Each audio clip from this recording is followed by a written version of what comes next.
अस्सलाम वालेकुम नाज़रीन, जहांज़ेब अब्बासी एक नए यूट्यूब प्रोग्राम के साथ हाज़िर है। सोशल मीडिया के ऊपर एक मौजू एक ख़बर बड़ी ज़ेर बहस है और वो है एक कम उम्र मुलाज़मा रिज़वाना तशद्दुद की। इसी मामले के ऊपर आज जो मरकज़ी मुलज़मा हैं सुमैया आसिम, उनकी ज़मानत कबल गिरफ़्तारी के ऊपर आज समाअत हुई सेशन कोर्ट में, डिस्ट्रिक्ट एंड सेशन कोर्ट में ये समाअत हुई। और ड्यूटी जज एडिशनल सेशन जज हैं फराह फरीद बलोच, इन्होंने इसके ऊपर समाअत की और समाअत में मुलज़मा सुमैया आसिम भी अपने वकील के ज़रिए कोर्ट में मौजूद थी। इसके अलावा जो मुतासरा मुलाज़मा हैं जिसके बारे में ये कहा जा रहा है कि उनके ऊपर तशद्दुद हुआ, उनकी वालिदा भी अपने वकील के हमरा कोर्ट में मौजूद थी।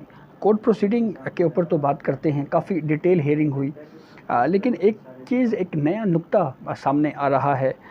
मुलज़मा के वकील की जानिब से भी ये कोर्ट में बयान किया गया कि एक बीच में एक तीसरा करैक्टर भी है और उसके ऊपर इन्वेस्टिगेशन नहीं हो पा रही। और ये क्लेम है मुलज़मा के वकील की जानिब से कोर्ट में ये मौक़िफ़ इख्तियार किया गया कि उनके घर से ये मुलाज़मा बिल्कुल ठीक थी। कुछ वीडियोस भी उन्होंने पेश की और ये कहा कि ये जो कुछ हुआ ये बाद में हुआ है और जिस अहम एक करैक्टर के ऊपर बात हो रही है उस पे क्या इन्वेस्टिगेशन हो पाएगी, आगे चल के नहीं हो पाएगी, ये तो बहरहाल आने वाला वक्त ही बताएगा। तो सबसे पहले आपको कोर्ट प्रोसीडिंग पे तफसील बताते हैं और फिर उसके बाद इसका फ़ैसला क्या हुआ उस पर बात करेंगे। तो हुआ कुछ यूँ जी कि मुलज़मा के वकील ने आर्गूमेंट्स दिए और उन्होंने ये कहा जी कि जो जीआईटी बनाई गई थी उस जीआईटी में हमने अपना मौक़िफ़ पेश किया, अपना स्टेटमेंट दिया, लेकिन वो पूरी डिटेल उस जीआईटी रिपोर्ट में शामिल नहीं की गई, बल्कि सिर्फ़ एक जुमला हमारी तरफ से लिखा गया जी कि हमारे बयान में ये कहा गया जी कि हमने तशद्दुद नहीं किया। और फिर मुलज़मा के वकील ने ये भी कहा कि बच्ची जब हमसे यानी हमारे घर से रवाना हुई तो बिल्कुल ठीक थी, बस स्टैंड पर बैठी रही, वहाँ पे भी उसने जूस पिया, वो भी वहाँ पे भी बिल्कुल ठीक ठाक थी। और हमारे पास वीडियोस हैं और वो सबूत हैं और ये सबूत तफ्तीशी अफसर की जानिब से जो है वो रिकॉर्ड के ऊपर नहीं रखे गए।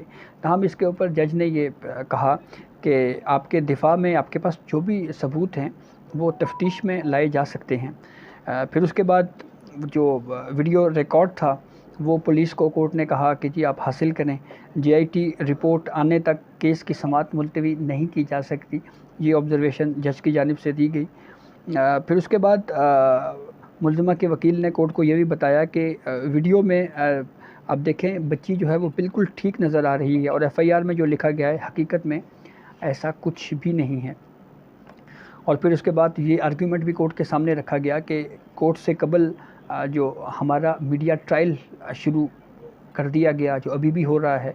और फिर जो तीसरे करैक्टर के ऊपर बात हुई वो मुलज़मा के वकील ने कोर्ट को ये बताया कि हमने मियाँ जी होटल की एक वीडियो भी हासिल की है जहाँ पे एक करैक्टर और भी है और जहाँ से बच्ची की माँ रोना धोना शुरू कर देती है और कहानी असल में वहाँ से शुरू होती है। और फिर कुछ अहम सवालात भी उन्होंने कोर्ट के सामने रखे कि वालिद और वालिदा से तफ्तीशी अफसर ने तफ्तीश क्यों नहीं की, एक लॉ के सेक्शन का हवाला दिया। और फिर ये कहा कि क्या पुलिस ने मुलजिम साइड जो है वो उस तरफ इन्वेस्टिगेशन करना क्या ज़रूरी नहीं था और दूसरी साइड की सीडीआर क्यों नहीं ली गई।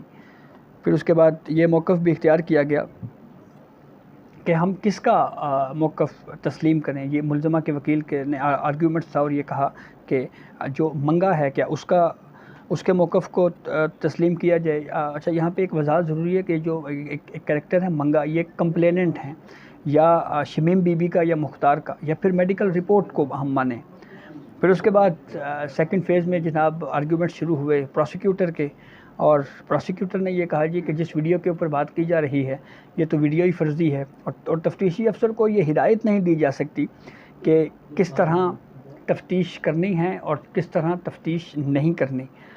और फिर उसके बाद जनाब फ़ैसला महफूज किया गया फ़ैसला। फिर उसके बाद फ़ैसला सुनाया गया और उसमें जो ज़मानत कबल गिरफ़्तारी की दरख्वास्त थी वो कोर्ट ने ख़ारिज कर दी और ख़ारिज करके फिर جیسے ہی خارج ہوئی تو یہ فیصلہ ہوا کہ ملزمہ کو گرفتار کیا جائے گا، لیکن پھر اس معاملے کے اوپر جو ہے وہ ان کے جو ملزمہ کے وکیل ہیں ان کی جانب سے یہ کہا گیا جی کہ ہم نے اسلام آباد ہائی کورٹ میں ضمانت کے لیے جانا ہے، تو اس لیے آپ جو ہے وہ ابھی گرفتاری نہ کریں۔ تاہم پھر اس کے بعد ملزمہ سمیہ عاصم کو پولیس نے کورٹ سے گرفتار کیا اور تھانہ وومن پولیس اسٹیشن منتقل کر دیا گیا۔ تو یہ ایک ڈیٹیل تھی جو آپ سے ہم نے شیئر کی۔ اجازت دیجیے، اللہ حافظ۔